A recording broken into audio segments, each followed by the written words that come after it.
সহায় কৰিলে বুলি আৰু ভিডিঅ' বনাই দিব লাগেনে? আচলতে তেনেকুৱা কথা নহয়। মই ভিডিঅ'টো এইটো কাৰণে বনাই দিওঁ, মই অকলশৰে এঘৰ মানুহক বা এটা পৰিয়ালক সহায় কৰি উদ্ধাৰ কৰিব কেতিয়াও নোৱাৰোঁ।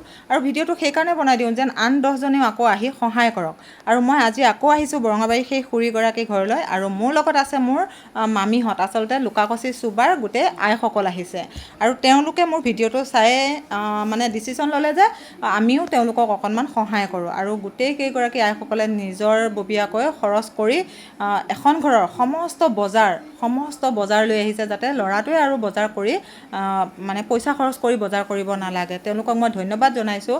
আৰু মই গৈ গম পাইছোঁ যে এতিয়া তেওঁলোকক বহুতে সহায়ৰ হাত আগবঢ়াইছে। খুব ভাল লাগিছে। মোৰ ভিডিঅ'টোৰ পৰাইতো তেওঁলোকে চাই পেলাই সহায় কৰিছেহি। সেইকাৰণেই ভিডিঅ'টো বনাই দিওঁ। মানুহে মানুহৰ বাবে সহায়ৰ হাত সকলোৱে আগবঢ়ালে সেই পৰিয়ালটোৱে অকণমান সকাহ পাব। আৰু মই ইয়াৰ পৰাই এই ভিডিঅ'টোৰ পৰাই আপোনালোক সকলোকে ধন্যবাদ জনাইছোঁ যিসকলে সহায় আগবঢ়াইছে।